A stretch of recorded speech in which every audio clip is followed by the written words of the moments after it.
જૂનાગઢમાં જ્યારે મંદિર નિર્માણ પૂરું થવા આવ્યું અને પ્રતિષ્ઠાનો સમય આવ્યો અને શ્રીજી મહારાજ ભગવાન સ્વામિનારાયણ જૂનાગઢ પધાર્યા અને જૂનાગઢમાં મહારાજનું સામૈયું હતું. આમ થાય પ્રતિષ્ઠામાં નગરયાત્રા હોય. નગરયાત્રા શબ્દ હવે પ્રચલિત થયો,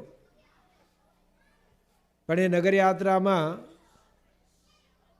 એક ઘટના બની જે આખા ગામમાં વાત પ્રસરી ગઈ. એક તો આપણે જાણીએ છીએ કે પેલી કાકડી ખાધી, એ તો ખાલી નવાબ અને એમના સાથેના દીવાન ઊભા હતા એ લોકોની સાથે જ ચર્ચા થઈ હતી. પણ બીજો જે પ્રસંગ બન્યો એ આખા ગામમાં ચર્ચાનો વિષય બની ગયો. લોકો જે નહોતા આવ્યા એ પણ બધા ઉમટી આવ્યા નગરયાત્રામાં. પ્રસંગ તો એ બન્યો કે વાત એવી થઈ ગઈ વહેતી કે આવો જે તોફાની ઘોડો એને સ્વામિનારાયણના સંત કવિ સ્વામી બ્રહ્માનંદ સ્વામીએ વશ કર્યો. જ્યારે નગરયાત્રા શરૂ થઈ એ વખતે 4 જણ એક ઘોડાને દોરીને લાવ્યા.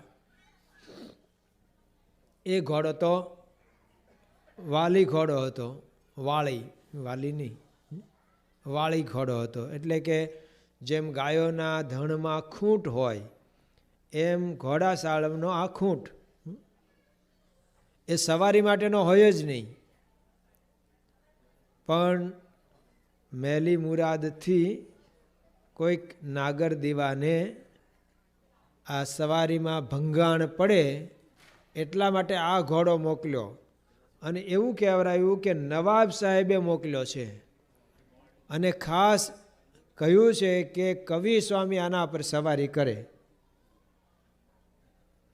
કવિ સ્વામી તો બ્રહ્માનંદ સ્વામી તો પામી ગયા કે નવાબ કોઈ દિવસ આવું મોકલે નહીં. કારણ કે નવાબને તો પોતે જ ભણાવેલા, એટલે એનો જે સ્વભાવ તો જાણતા હતા. બહાદુર ખાન હતા ને જે નવાબ તત્કાલીન, એ હિન્દુ જેવો વેશ રાખતા હતા, દાઢી નહોતા રાખતા મોટી. આજે પણ એમના જે ચિત્રો છે ત્યાં ભીત ચિત્રો, તો એ આ જ ઘોડા પર બેઠેલા એવા ભીત ચિત્રો પણ છે. પણ હિન્દુ જેવો વેશ રાખતા હતા, હિન્દુ મુસ્લિમ બધાને સરખા ગણતા હતા. તો એ આવું ના કરે. આ કોઈકની મેલી મુરાદ છે, ખરાબ કંઈક કરવું, સવારી વિખાઈ જાય, ભંગાણ પડે, એટલા માટે આ ઘોડાને મોકલેલો છે. જે 4 જણા પકડતા હતા કેમ, તો કે આ જ્યારે આમ ઝાડ થાય, ઊંચો થાય તો 4 જણા ટીંગાઈ જાય એને મોઢે, ત્યારે એ નીચો નમે. એવો પાછો જોરદાર હતો. અને લઈને આવ્યા અને કીધું કે આવી રીતનું નવાબ સાહેબે આ મોકલ્યો છે અને સવારીમાં કવિ સ્વામી આના પર બેસે એના માટે મોકલ્યો છે. કવિ સ્વામી પામી ગયા હતા એટલે એમણે કીધું કે વાંધો નહીં. એટલે નગરયાત્રામાં કવિ સ્વામીએ કીધું કે તમે સામે પેગડું પકડી રાખો, હું આ પેગડે પગ મૂકીને ચડી જાઉં. તો જે પકડી રાખવા હોય ને એને ટૂંકું નામ એનું ગલેરિયા કહેવાય. ગળે બાંધે એટલે ગલેરિયા, ગળે વળગી પડે એટલે કે ટીંગાઈ જાય. તો ગલેરિયાઓએ કીધું ઘોડા સાચવવાવાળાએ કે સ્વામીજી આ ઘોડો તો અતિ તોફાની છે અને આના પર કોઈ ગમે તેવો સવાર હોય 5 મિનિટમાં એને પછાડે. સવાર ન હોય તો પડી જ જાય. આપણને બેસતા ન આવડતું હોય, ઘોડે બેસતા, તો એ તો પડીએ, એનો તો અમને અનુભવ છે.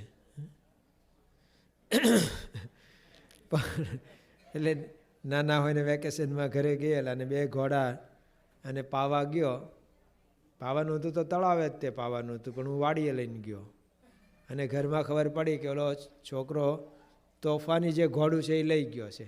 પાડે નહીં તો સારું, પણ ખરેખર તો ઘોડું મારી પહેલાં ઘેર પહોંચી ગયું. હું પછી એનો ઉપર બેસવાનો દળી હોય ને એ સામાન એ લઈને ચાલતા ચાલતા આવવું પડ્યું રસ્તામાંથી, કારણ કે આપણે પડી ગયા.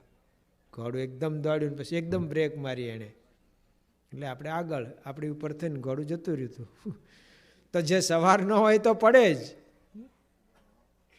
પણ ગમે તેવો સારો સવાર હોય, બેસવાનું ખેલવાનું જાણતો હોય, તો આ ઘોડો તો 5 મિનિટમાં પછાડે અને ઉપરથી પાટુયું મારે.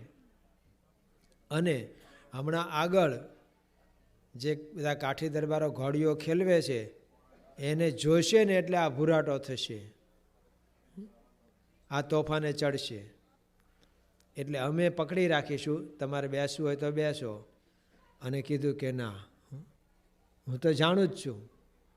બ્રહ્માનંદ સ્વામી સાલિહોત્ર શાસ્ત્ર ભણ્યા હતા, જે આખું વેટરનરી ડૉક્ટરને ભણવાનું શાસ્ત્ર છે, પશુઓનું શાસ્ત્ર છે.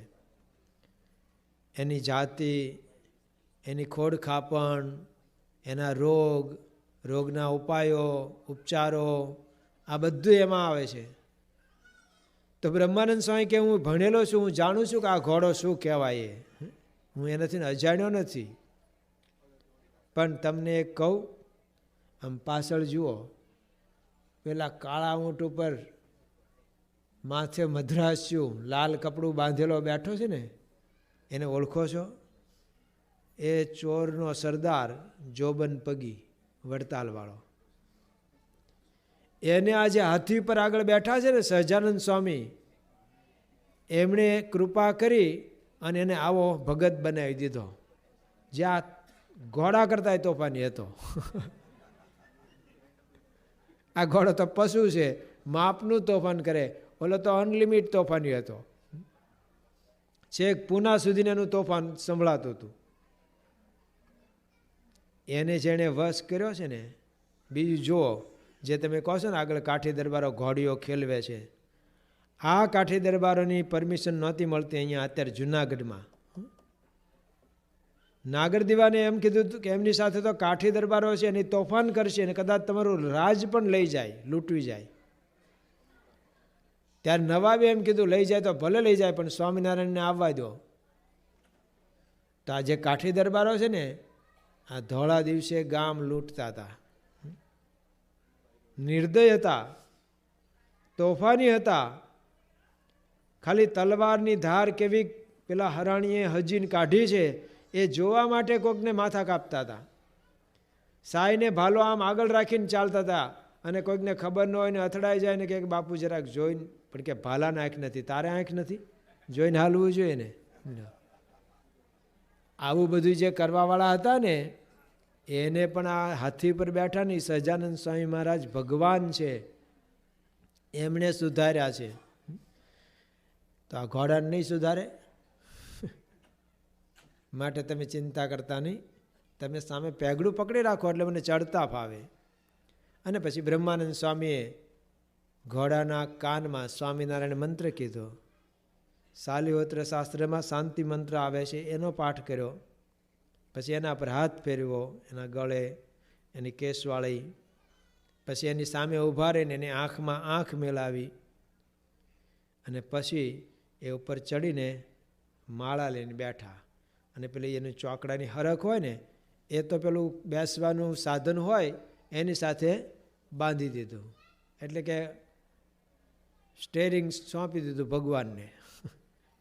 અને પછી એને આમ આગળ લીધો, અને મહારાજની આગળ કાઠી દરબારો ઘોડીઓ ખેલતા હતા એની વચ્ચે નાખ્યો.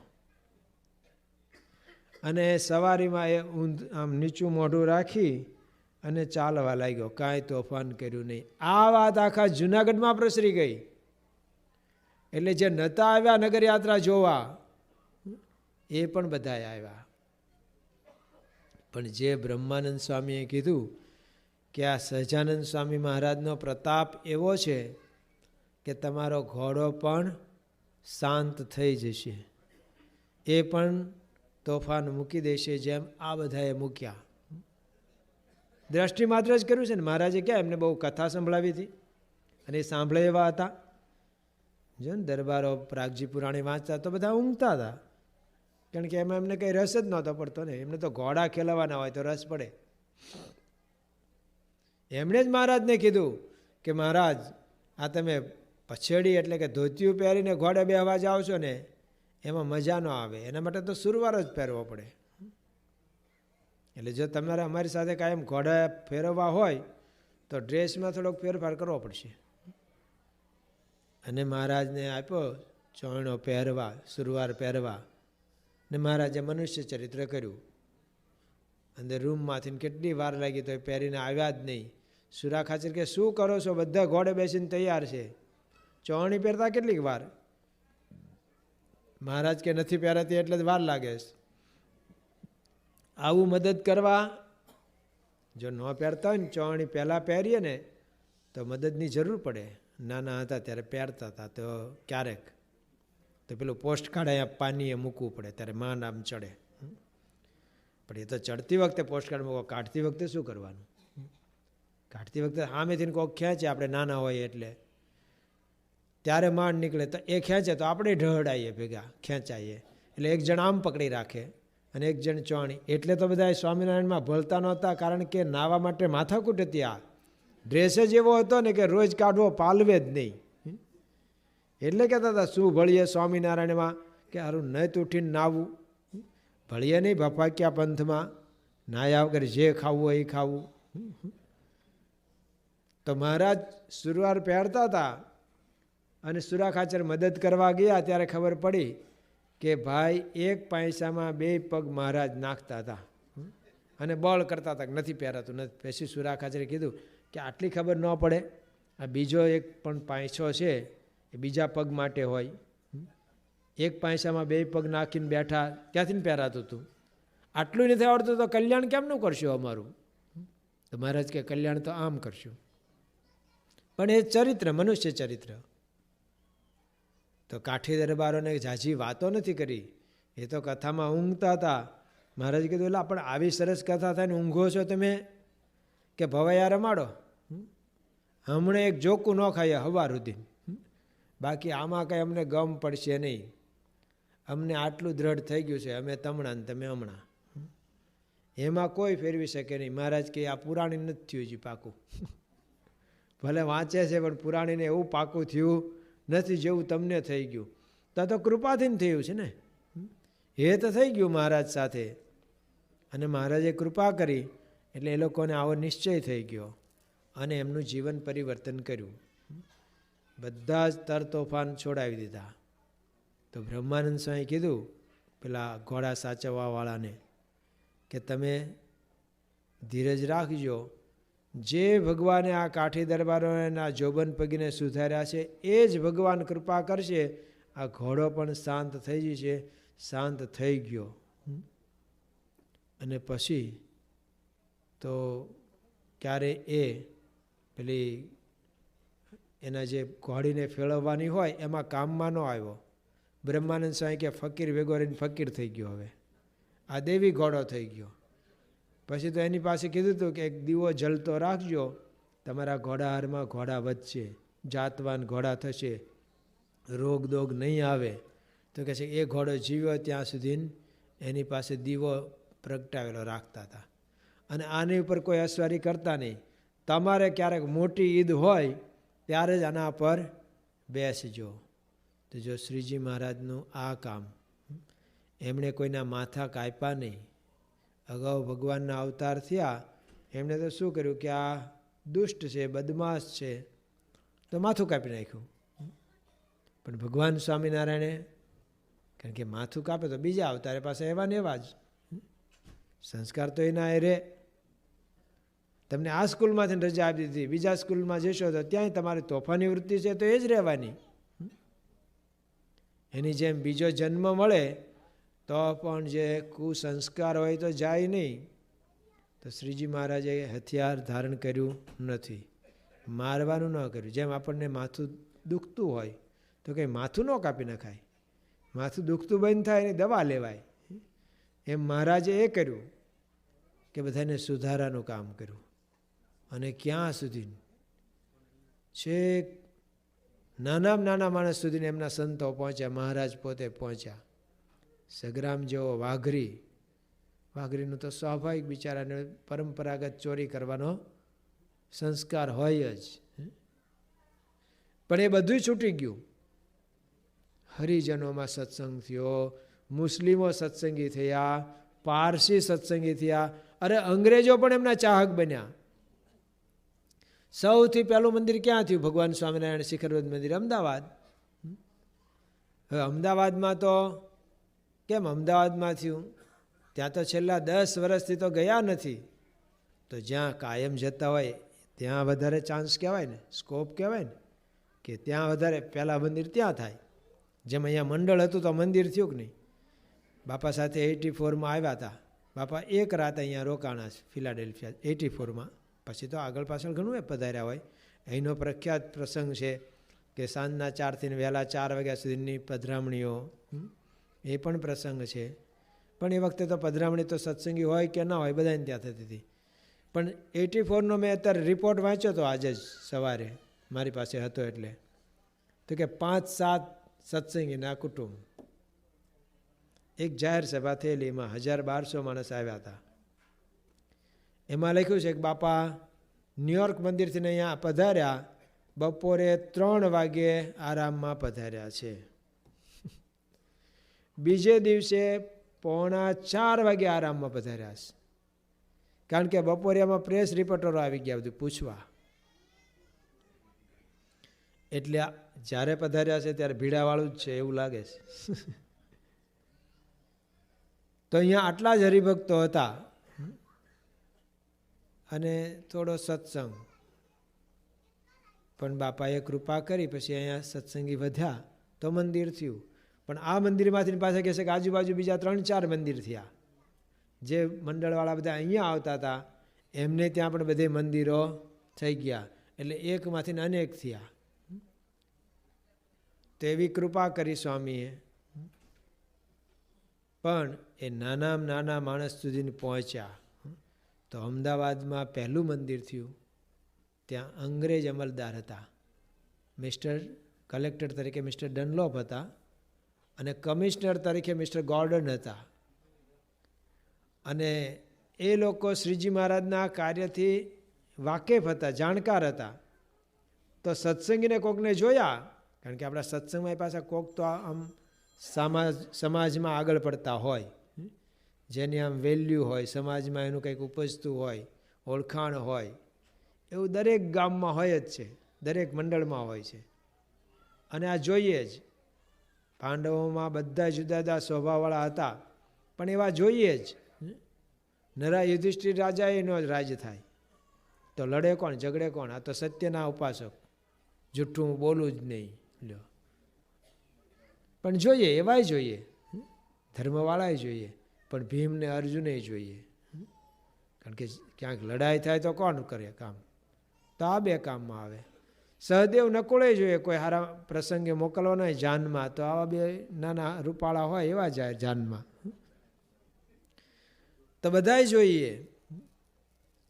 જેમ સ્વામિનારાયણ ભગવાનના આપણે 500 પરમહંસો કહીએ છીએ, પણ બધા કંઈ મુક્તાનંદ સ્વામી જેવા નહોતા. કોક તો તરત મુંડિયા હતા. એક ગામમાં કંઈક દર વખતે ત્યાં જે બાવાજી છે એની સ્ત્રી 52, એ દર વખતે હેરાન કરે. સ્વામિનારાયણના સાધુ આવ્યા સાંભળે ને એટલે એના નાના બાળકોને લઈને ત્યાં જાય, એટલે સાધુ ભાગે સ્ત્રીઓથી. તો તેના કંઈક કપડાં પડ્યા હોય કે પડાવી લે બધું, અને એવી રીતે ભગાડે. પછી એક મંડળ ગયું, એમાં એક સાધુ કે તમે બધા નાવા જાઓ, હું સાચું છું તમારા કપડાં. બાકી અહીંયા તો આવ્યું છે એ કે એ બધું જો ને તમે હમણાં આવવા દો ને. અને ઓલાને ખબર પડી ગામમાં, એટલે 52 પણ આવી નાના છોકરાઓને લઈને કે હમણાં સાધુ ભાગશે. આ સાધુ હામાં આવેલા, હાથમાં મોટી લાકડું ખળાવાડમાં ઓલું મેખ ખોડે ને એ આમ હચમચાવીને કાઢી અને આમ ફેરવતા ફેરવતા વાગે ના ભલ્લા, વાગે ના ભલ્લા, સામે હાલ્યા. એટલે ભાગી 52 કે આ તો એકાદ છોકરાને કોકને વાગી જાય પૂરું કરી નાખશે. પણ એ બોલી કે સ્વામિનારાયણના સાધુ તો નિર્માની હોય. તો આ પાછ કે નિર્માની બધા નાવા ગયા છે, હું તરત મૂંડ્યો છું, નજીક આવે એનું તોલો ફોડી નાખીશ. તો જોઈએ ભાઈ, આવાય જોઈએ કોક. જેમ ભાલમાં બોરુના સીમમાં એક બાવો બહુ વખા પાડતો હતો, બહુ હેરાન કરતો હતો સ્વામિનારાયણના સાધુને.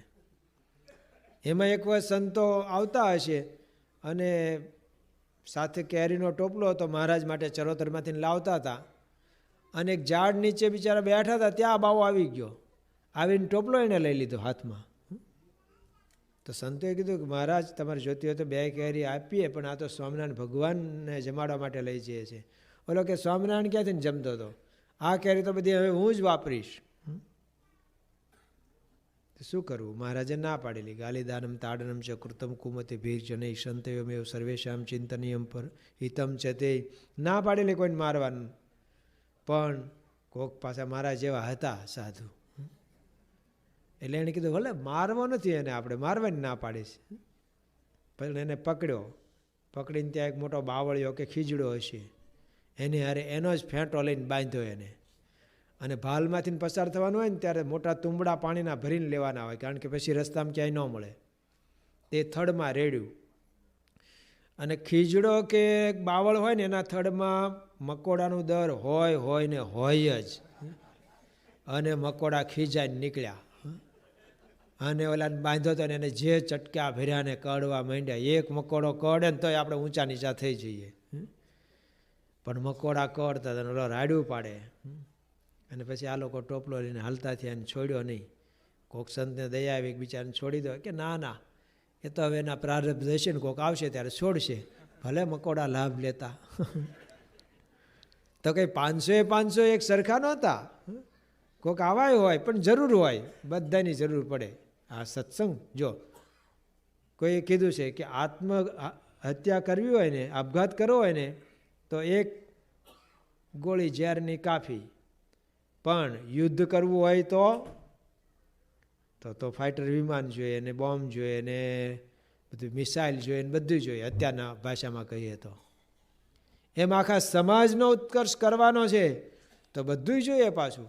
આમાં નરા બધા એક સરખા ભેગા થાય એમ ન ચાલે. એટલે મહારાજના વખતમાં જે બધા ભક્તો થયા એને મહારાજે આવું કર્યું કે એને સુધારવાનું કામ કર્યું, મારી નાખવાનું કામ ન કર્યું. પહેલાં જે કર્યું એ બરાબર છે, પહેલાંની રીતની ટીકા નથી આપણે કરતા. પહેલાં આવી લાઇટો નહોતી શોધાણી તો ફાનસની દીવાન મસાલને વાપરતા હતા, એમાં કાંઈ વાંધો નહીં. હવે જ્યારે સંશોધન થયું છે, નવી બધી ટેકનોલોજી આવી, તો એને વાપરવાનું હોય, એને પ્રમાણે કરવાનું હોય. પછી હવે પકડી ન રખાય કે ના અમે તો ઓલા ચકડાવાળા જ ફોન વાપરીએ, આ નવા ન વાપરીએ. ભાઈ વપરાય તો ચકડાવાળા ન વપરાય. જો તમારે અજવાળાનું જ ન પડ્યું હોય તો દીવોય ન વપરાય. તો દીવો વાપરતા હતા, હવે આ લાઇટમાં કાંઈ વાંધો નહીં. તો એમ જ્યારે જે રીતે કામ થતું હોય એ કરવાનું. તો આખા સમાજનો ઉત્કર્ષ કરવો હતો. એટલે મહારાજ ત્યાં પહેલું મંદિર અમદાવાદમાં કરે છે, કારણ કે અંગ્રેજોએ આમંત્રણ આપ્યું કે અહીંયા સહજાનંદ સ્વામી કેમ નથી પધારતા. તો પેલા હરિભક્તે શું કીધું કે અહીંયા તો બંધી છે એમને, છેલ્લા 10 વર્ષથી નથી પધાર્યા. કેમ બંધી? કે અહીંના સુબાએ એવું કરેલું છે, ઓર્ડર કરેલો કે અહીંયા તમારે કોઈ દિવસ આવવાનું નહીં, એટલે છેલ્લા 10 વર્ષથી નથી આવ્યા. કે હવે ક્યાં સુબાનું રાજ્ય છે, હવે બોલાવો. કે હવે તમારે લોકોએ કંઈક કરવું જોઈએ ને, આમંત્રણ આપવું જોઈએ. અમે પછી બધી વ્યવસ્થા વિચારશું અમે, પણ તમે મોટા માણસ આમંત્રણ આપો તો અમારે સહેલું પડે બોલાવવામાં. અને પછી મહારાજ ત્યાં પધાર્યા અને મહારાજનું એ લોકોએ સ્વાગત કર્યું. અને અંગ્રેજોએ આ નોંધ કરી હતી કે સ્વામિનારાયણ ભગવાન અને એમના સંતોએ વ્યસન મુક્તિ ને સદાચાર વૃદ્ધિનું ખૂબ મોટું કાર્ય કર્યું છે, જે પ્રમુખ સ્વામી મહારાજના કાર્યમાં સૌને આ સ્પર્શી જાય છે. એક તો મોટું કામ વ્યસન મુક્તિનું કર્યું. અગાઉની તો બધાએ કથા જ કરી હોય, 7 દિવસની સપ્તાહ હોય તો શું હોય, ચરિત્ર ભગવાનના કહેવાના હોય, ભક્તોના ચરિત્ર હોય, થોડી જ્ઞાન વાર્તા આવે. પણ વ્યક્તિગત કોઈને પકડીને, હું હમણાં જ એક સભામાં ગયો હતો, પરોક્ષના બધા હતા ત્યાં, માળિયા, હાટીના માળિયા, જુનાગઢ જિલ્લાનું. બધા હાટી દરબારો એકત્રિત થયેલા, કંઈક એ લોકોનું સંમેલન હતું. થોડા 5-7 આપણા સત્સંગી, એમાં 3,000 બધા ભાઈઓ હતા. તો એમાં અમે એ બાજુ મારે જવાનું થયું હતું, એટલે કથા કરવાનું મને બોલાવ્યો હતો, એક પ્રવચન મારું રાખ્યું હતું, પણ માણસે બધા જ બીડી પીતા હતા. આખા સભા મંડપમાં ધુમાડા, મચ્છર તો કોઈ આવે જ નહીં. સગવડતા એટલી સારી હતી, મચ્છર કોઈ નહોતા આવતા ત્યાં. મેં તો ત્યાં કીધું કે હું તમારી વાત કરીશ મેં ગામો ગામ. મેં કીધું પહેલી વખત આ 40 વર્ષમાં આવી સભા જોઈ મેં તો, કે હું કથા કરતો હોય ને સામે કોઈક બીડીયું પીતો હોય. આ તો તમે હવે સત્સંગી નથી એટલે મારે અમારું આયોજન નથી એટલે કંઈ કહેવાય નહીં. અને 2 જણા કોઈક દરબારો બીજા આવે ને તો 5 જણા ઊભા થાય ચાલુ સભામાં, આવો આવો આવો બાપુ, આ બાજુ પધારો, આ બાજુ પધારો. આખી સભા એમણીમાં જ ગઈ. કોક જગ્યાએ આવું થાય. મારે તો એક જગ્યાએ ભાગવતની કથામાં ગયો હતો, વચ્ચે ઇન્ટરવલ પડ્યો, ઇન્ટરવલમાં તરત ચાની કેટલી આવી, બધા ગોળ ગોળ બેસી ગયા, અને ઘડીક થયો તો કહુંબો ગોળ આવવા માંડ્યો સભામાં. તો ભાગવતની કથામાં ઓલા મહારાજ જે કથા વાંચતા હતી એ નીચે બેસીને એમણે ચા પી લીધી, પછી તમાકુ આમ ચોળીને પછી ખાઈને પછી પાછા બેસી ગયા કે સુખદેવજીએ કહે છે પરીક્ષિત રાજાને, એમ કરીને પાછું ચાલુ કર્યું. તો જો વ્યસન મુક્તિની કોઈએ આવી વાતો નથી કરી, આવો પ્રયત્ન નથી કર્યો કોઈએ. પ્રમુખ સ્વામી મહારાજે જેટલો પ્રયત્ન, જો ધારો કે બધું જ એમણે જ ના કરવાનું હોય, પણ પ્રેરણા કોની, આયોજન કોનું, એમનું. તો બાળકોએ કેટલા બધાને, લાખો લોકોને તો બાળકોએ વ્યસન મુક્ત કર્યા. બાળકોની વાત બધાને સ્પર્શી જતી હતી. અમારા રામસિંહ બાપુની કેવા તોફાની કહેવાય કે આમ બરવાળા અમે નીકળ્યા ને સારંગપુરથી, તો કે સ્વામી એક વખત આ ગામ અમે ભાંગેલું એટલે લૂંટેલું. કેમ અહીંયા ઠેઠ આવ્યા? કે બસ બધા નક્કી કર્યું કે આ ગામ, તો ગામ ભાંગવાના કામ કરતા હતા. મહાન બારવટિયા હતા, મહાન ન કહેવાય પણ મોટા બારવટિયા, હતા. પણ એમને જ્યારે સત્સંગ થયો તો એમના દીકરા જે વકીલભાઈ એટલે કે જનકસિંહ, વકીલ તો એ તો 2 ચોપડી જ ભણેલા છે, કાંઈ વકીલ નથી થયેલા, પણ આમ બધાને સંપ કરાવે અને કોઈકને વાંધા વચકા હોય એમાં વચ્ચે રહીને બધાને સુમેળ કરાવે. ફરતા ગામના ગમે તે વર્ણના હોય, કોમના હોય, પણ બધા એમની પાસે આવે અને ધીરજ રાખીને બધાને સંપ કરાવે, સુલેહ કરાવે. જેને કહેવાનું હોય એને કહે પણ ખરા. એમના 2 દીકરા, મોટા અજયસિંહ, નાનો વિજયસિંહ, બંનેના લગ્ન થયા ને જ્યારે, તો બંનેના લગ્ન વખતે એમણે ત્યાં વ્યસન મુક્તિ પ્રદર્શન ગોઠવ્યું. અને એવી રીતે જ કે એમાં થઈને જ બધા આવી શકે, એન્ટર થઈ શકે લગ્ન મંડપમાં.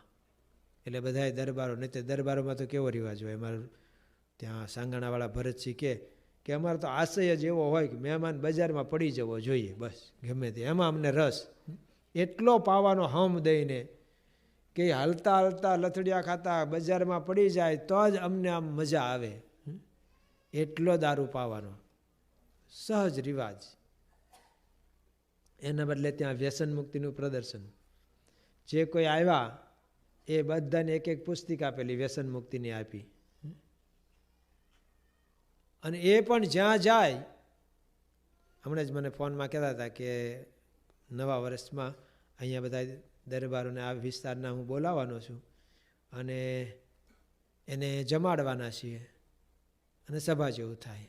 મેં કીધું મારા બધાને જય શ્રણ કહેજો. અને આ વ્યસન મુક્તિની તો એ પોતે જ વાત કરે, બીજા બધા કહે તમે વાત કરો, કારણ કે આજે પ્રમાણ વિધવાનું એ વ્યસનવાળોમાં વધારે છે. નાની ઉંમરની વિધવા બહેનો હોય, કેમ? વ્યસનમાં જાય છે બધું.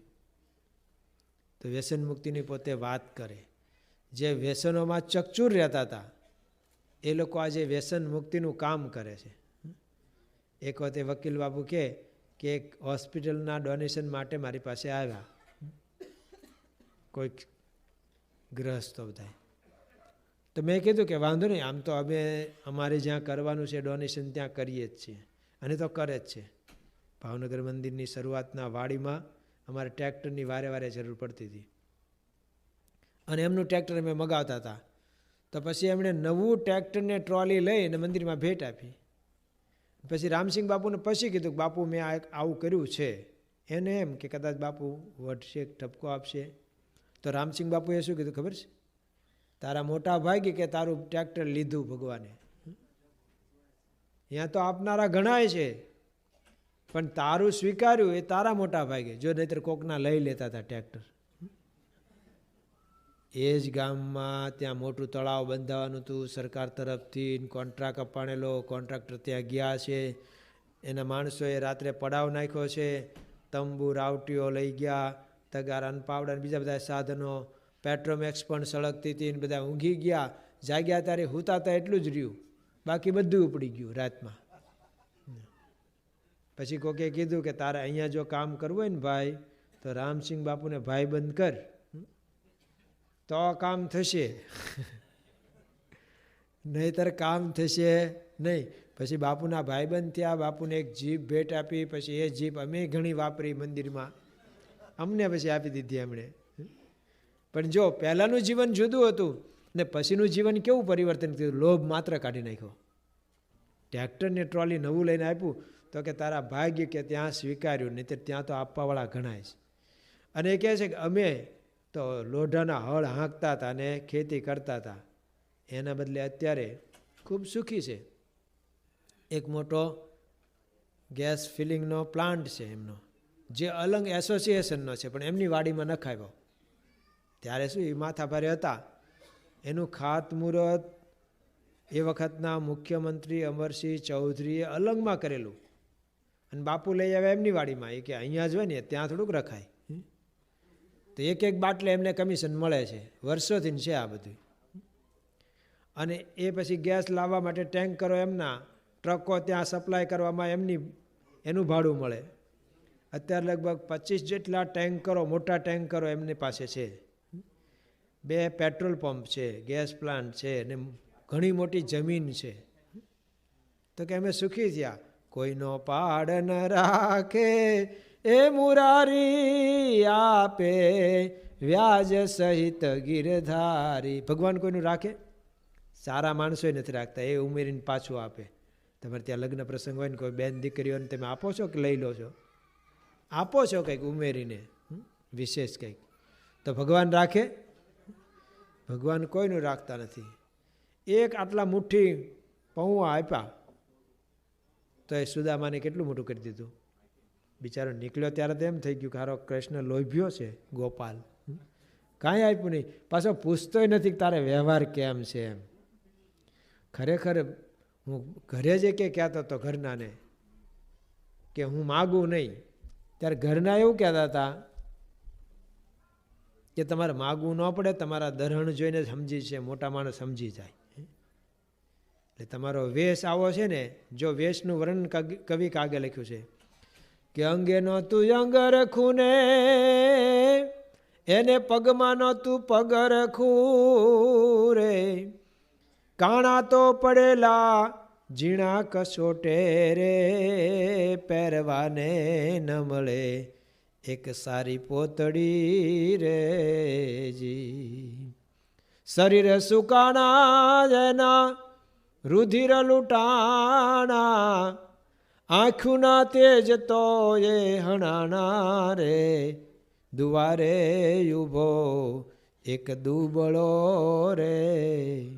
આવા દરણમાં એ ગયા છે તો એ ભગવાને એ વખતે કાંઈ પૂછ્યું નહીં. હા, કપડાં નવા પહેરવા આપ્યા, ઘરેણાં પહેરાવ્યા, પોતાના સિંહાસનમાં બેસાડ્યા, બધી વાતો કેટલી જૂની જૂની પછી સાંભળ્યો હજી, બોલ્યો હજી, તને સાંભળે રે, હજુ બાળપણાની પ્રીત મને કેમ વિસરે. આપણે ભણવામાં આવતું હતું આવું, તો આવું બધી ઘણી વાતો થઈ. પણ જ્યારે સુદામાએ જ કીધું કે હવે ભાઈ ઘણા દિવસથી આવ્યું, હું જાઉં ગોપાલ? તો કે હા ભાઈ, હવે તારે પાછું જવું તો જોઈશે. પણ એમના નોકરોને શું કીધું? ભાઈના ઓલા જૂના કપડાં હતા એ આપી દો ને આપણા ઉતારી લો. ઓલાને એમ હતું કે આટલા હાર પહેરીને જવા દે ને તો આપણો વટ પડશે ઘરે, કે જો હું આમ આવા મોટા માણસનો ભાઈ બનશું. પણ એ બધું લઈ લીધું પાછું. ત્યારે મનમાં એમ થયું હારો લોભ્યો છે, આટલું બધું છે તો આટલું રહેવા દીધું હોત તો. પણ ગોપાલે એ વખતે ચોખવટ કરી કે ભાઈને પછી રસ્તામાં કોઈક લૂંટે કરે, મારે કરે, એટલે આ લઈ જાય તો સારું નહીં, એકલો જાય છે તો પોરબંદર, અને ત્યાં તો પ્રખ્યાત હતા ને બધા. પણ ઘરે ગયા ત્યારે એમનું જ્યાં ઝૂંપડું હતું ત્યાં મોટો બંગલો, મહેલ, અને છોકરા આમ ઝરૂખામાંથી જોતા હતા રોજ રાહ. અને પૂછ્યું, કોના ઘરે આવ્યા છો? કે આપણું જ ઘર. કે આપણું કેમનું? કે આપણું જ છે. ક્યારે થયું? તમારા પગલાં અહીંથી ગયા પછી બધું સારું જ થવા માંડ્યું. તમે અહીંથી કૃષ્ણ તરફ જવા નીકળ્યા ને ત્યાં કૃષ્ણના નામે બધું આવવા માંડ્યું. કૃષ્ણએ મોકલ્યું છે, કૃષ્ણએ મોકલ્યું છે. જેમ અહીંયા તમારે કેમ મહિના દાડામાં ઊભું કરી દે આખું મકાન, બંગલો મોટો, એમ એ કહું કે મહિનામાં ઊભું કરી દીધું મોટો જબરજસ્ત બંગલો, મહેલ. તો જો ભગવાને રાખ્યું. પછી સુદામાને બિચારાને વિચાર થયો કે હવે આટલા ગઢપણે આટલા માળનું બિલ્ડિંગ કરી દીધું અને આ બધું ખાવા પીવાનું આમ શેરડીનો ભારો પડ્યો તો એ કે હવે દાંત નથી ને ખાવી કેમ શેરડી. પછી મનમાં ઠપકો આપવા માંડ્યો કૃષ્ણને કે હપ્તે હપ્તે આપ્યું હોત તો શું વાંધો હતો? એક આમટું અત્યારે આટલું આપ્યું તો પહેલાં હપ્તે હપ્તે આપ્યું હોત તો મજા કરે. તો ભગવાને સામે એના અંતરમાં કીધું, વહેલો આવ્યો હોત તો મારે તો ન્યાય રાખવો પડે. મારે તો કોક કંઈક આપે તો મારે અપાય. તું આવ્યો પછી મેં તને આપ્યું, તે મોડું કર્યું. જો મોડું આપણે કરીએ છીએ, ભગવાન કોઈ દે એ તો બધાને સુખી કરવા આવ્યા છે. બધાને શાશ્વત સુખ આપવા માટે સત્પુરુષ પણ પધારે છે. વાંક આપણો છે, આપણે એ રીતે લાભ નથી લેતા. બધું આ લોકોનું કૂટીએ છીએ, પણ એમને આપવું છે આ. તો ભગવાન સ્વામિનારાયણ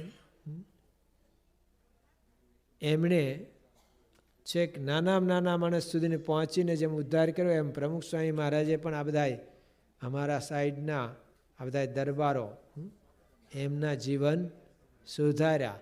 બહુ કથા કરી જ નથી, પણ એમને પાક્કી નિષ્ઠા થઈ ગઈ રામસિંહ બાપુને કે પ્રમુખ સ્વામી મહારાજ એ ભગવાન, બીજું લપન સપન જ નહીં. આપણે તો બધું પ્રથમના 27માં આમ કીધું છે ને ઓલામાં આમ કીધું છે ને તેમ કીધું છે ને એ બધું કેટલી બધી રજૂઆત કરવાની, બધું સાંભળી ગયા તો એ પાછા હતા ત્યાંના ત્યાં.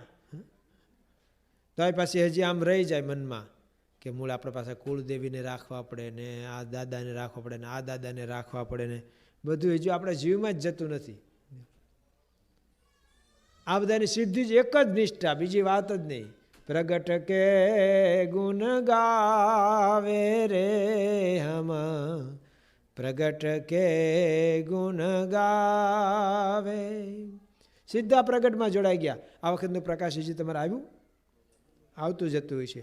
આવ્યું હોય તો હજી બધું વંચાણું ન હોય, પણ કોઈકના પરોક્ષના બધા મોટા માણસોના અભિપ્રાયો વાંચજો. એમાં કોઈએ લખ્યું છે કે અત્યારે ભલે બધા એમને સંત સંત કહે છે, પણ થોડા સમય પછી એમના કાર્યની બધાને જાણ થશે, એમના વિશેના પુસ્તકો છપાઈને જ્યારે સમાજમાં હાથમાં આવશે ત્યારે બધા એવું સ્વીકારશે કે જેમ ભગવાન રામ થઈ ગયા, જેમ ભગવાન કૃષ્ણ થઈ ગયા, એમ આ પણ એક ભગવાન જ હતા. આવું તો કોઈક બહારના માણસે, મોટા માણસે લખ્યું છે. અને ખરેખર એ તો પ્રગટ હોય ત્યારે રામ ભગવાનને કોણ ભગવાન જાણતા? કેટલા જણા જાણતા હતા? ગણ્યા ગાંઠા સબરી, હનુમાન ને વિભીષણ જેવા, લક્ષ્મણ નહીં. બીજા જો જાણતા હોય તો જવા દેત અયોધ્યામાંથી વનમાં. અરે એવું જો જાણતા હોત તો સીતાજીને ફરી પાછા વનમાં મૂકવાનો વારો આવે? બધાય નહોતા જાણતા, સ્વીકારતા નહોતા.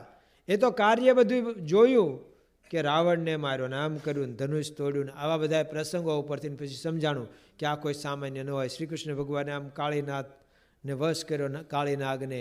પછી એમ કે ગોવર્ધન પર્વત ઊંચકો, તો એના પરથી બધાના કાર્ય ઉપરથી સમજાણું કે ભગવાન છે ને એ તો કેટલા વર્ષ પછી એમના મંદિરો થયા, પછી મૂર્તિઓ પધરાવવાની છે. એ તો આચાર્ય બધા વલ્ભાચાર્ય આદિક થયા ને એમણે મહિમા પ્રવર્તાવ્યો. પહેલાં તો એમની હયાતીમાં તો કોઈ એવું માનવા તૈયાર નહોતા, એમના કુટુંબી તો માનવા જ તૈયાર નહોતા. એ તો બધા કે એમ જ સમજતા હતા કે આપણો રાજા છે ને એ નટખટ છે અને બહુ બાહોશ છે, રાજનીતિ પૂરેપૂરી જાણે છે. એટલે જો ને જ્યાં મહાભારતના યુદ્ધમાં અસ્વસ્થતામાં મર્યો એમ યુધિષ્ઠિર કે હું ખોટું ન બોલું, તો ભીમે કીધું કે હું બોલું. તો કૃષ્ણ ભગવાન કે તારું મારું તો કોઈ માન્ય જ નહીં, આપણને બેને તો હાવ ખોટા જ જાણે છે, જુઠ્ઠા, ખોટું બોલીએ છીએ એવું જ.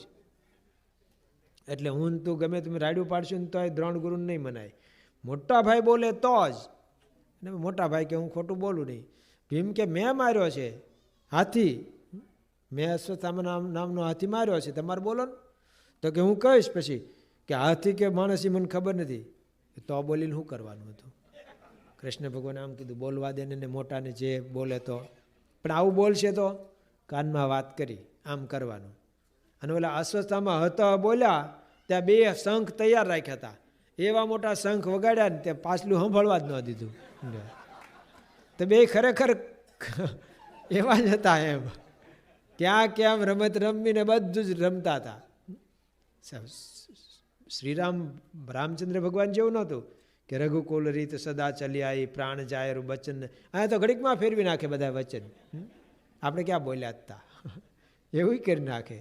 એ કરે તો ખરા, બીજાને શીખવાડે કે આવું કરાય.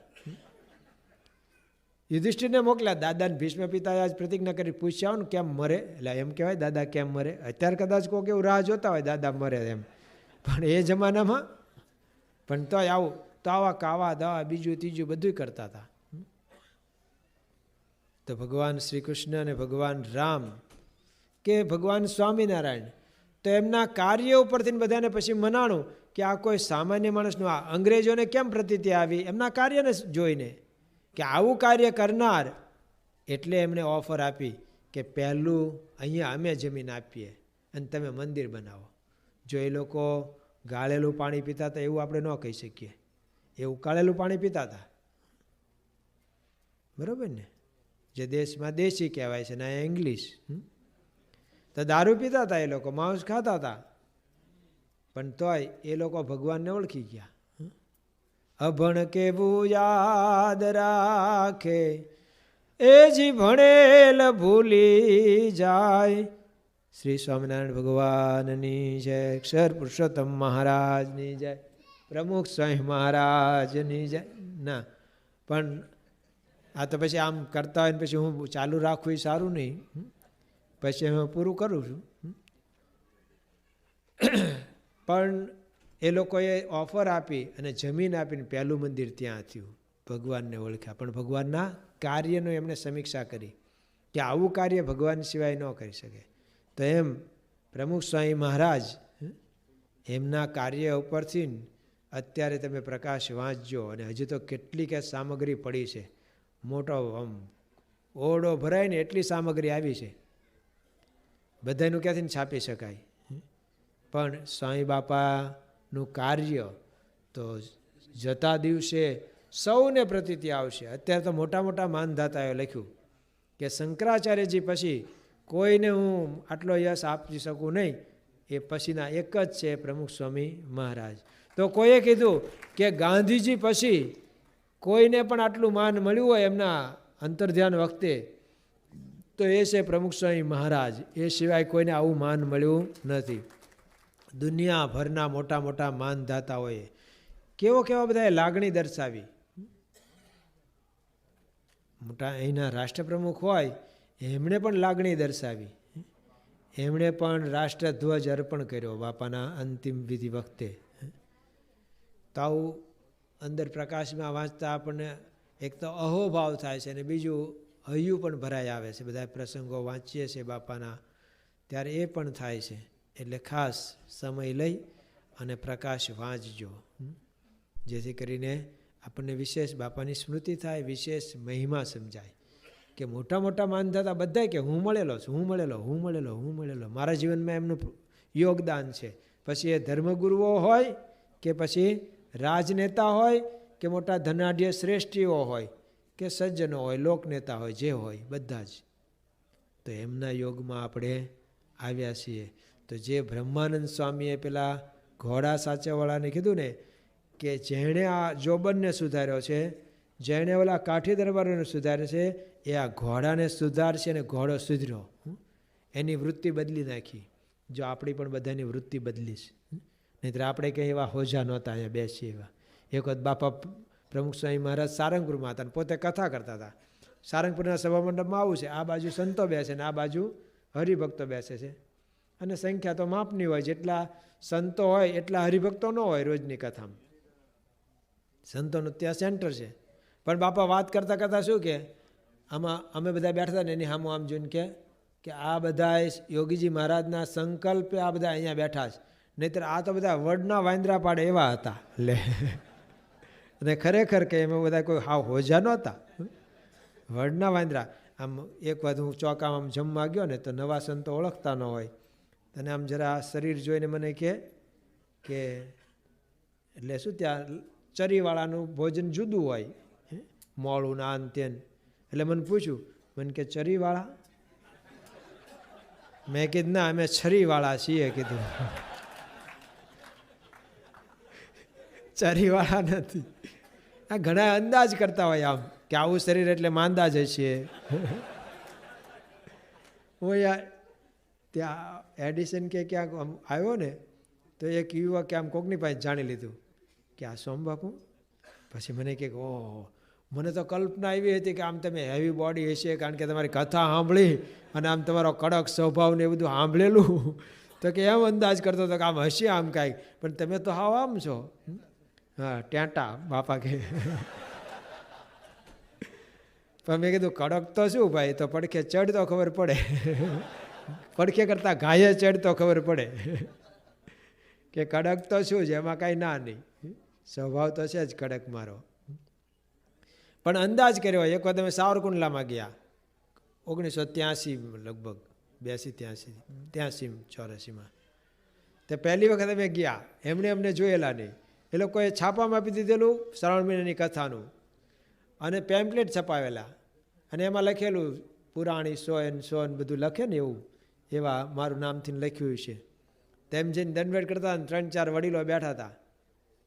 તે અમે આમ બેઠા ને તો કે પુરાણી સ્વામી ક્યારે આવવાના છે? મેં કીધું આવી ગયા એ જ. તો એક નંદા ફુવા હતા, ગામ ફુવા, તે બહાર નીકળતા નીકળતા કે આવા રમકડા જેવા હાવ આવ્યા છે, એ શું કથા કરવાના છે કે. એટલે ઘણા તો આમ અંદાજ કરે આવો. એટલે ખરેખર પ્રમુખ સ્વામી મહારાજ કે આ બધા વડના વાંદરા પાડે ને એવા હતા. આ તો યોગીજી મહારાજ એટલે કે પ્રમુખ સ્વામી મહારાજના યોગમાં આવતા આપણા બધાના સ્વભાવમાં ફેરફાર થયો. આપણી પ્રકૃતિ મરોડી એમણે, અને સારી પ્રકૃતિ કરી, ભગવાન ભજતા કર્યા. નહીંતર આપણે કોઈ એવા નહોતા ડાયા કે આપણે કંઈ આમ અહીંયા આવીને ભગવાન ભજવા બેસીએ. આ તો જગતમાં કોઈને ગમતું જ નથી ને. બધું તાઇફા રાખો તો માણા ભેગું થાય તમારે. જમવાનું, રમવાનું, નાચવાનું રાખો, પીવાનું બધું, તો અહીંયા માણા સામે નહીં. અને હમણાં પેલા સ્વામી કહેતા અમારા નીલકંઠ સ્વામી કે આ ધન, મેં કીધું આ ધનતેરસ. મને કે ધનતેરસ નહીં, ધન તરસ છે. રોજ રોજ ધન તરસ તો છે જ. એના માટે લોકો ગમે તેટલું કરવા તૈયાર છે. પણ આ ભગવાન ભજવાનું તો એમની કૃપાથી, મોટા પુરુષની કૃપાથી. તો એવા પુરુષના યોગમાં આપણે છીએ. આપણા ઈષ્ટદેવ સર્વોપરી છે. આપણા ગુરુ પ્રમુખ સ્વામી મહારાજ, આપણા ગુરુ મહંત સ્વામી મહારાજ, એમના યોગે આપણે જેમ આપણે જોઈએ છે કોઠારી બાપાએ એમણે એકાંતિક ધર્મ સિદ્ધ કર્યો. પણ એ પણ જો યોગમાં ન આવ્યા હોત તો પૂજ્ય સંત સ્વામી કહેતા હતા કે આ ડૉક્ટર સ્વામી સાધુ ન થયા હોત તો શું કરતા હોત? પાણીના ઇન્જેક્શન કોકને મારતા હોત અને પૈસા ભેગા કરે. લોકમાં તો એવું ચાલે, સંસ્કાર ન હોય તો એવું કરે છે. અને અત્યારે લાખો લોકોને ભગવાનના માર્ગે ચલાવે છે. એમ આ બધાના જીવન આપણે અનુભવ્યા કે એ લોકોના જીવમાં ભગવાન સિવાય કાંઈ રહ્યું નહીં. જગત માત્ર નીકળી ગયું. કોઈ જગતની કશી જ ઈચ્છા નહીં, કંઈ સ્પૃહા જ નહીં. તો આ સ્થિતિ કરાવી તો એમને થાય તો આપણને એના જ ડૉક્ટર છે, એના જ વૈદ, એ આપણને મળ્યા છે. આપણી પણ આવી સ્થિતિ કરાવે. સવાલ એટલો, આપણી તૈયારી કેટલી? આપણી તૈયારી હોય તો એ તો અઢળક ઢળ્યા જ છે. તો એવા યોગમાં આપણે આવ્યા છીએ. એમાં આજે ધનતેરસનો દિવસ એટલે કે દિવાળીના દિવસો, પવિત્ર દિવસો કહેવાય. અને એમાં આવા સદગુરુ સંત પરમ પૂજ્ય કોઠારી બાપા, એમના આપણને દર્શન થાય ને તોય દુર્લભો. આવા સંતના સાધુનામ દર્શનમ પુણ્યમ. એમના ખાલી દર્શન થાય ને, કાંઈ એક શબ્દ કદાચ ન બોલ્યા તો બોલે, પણ એક શબ્દ ન બોલે તો પણ આપણું જીવનું રૂડું થાય.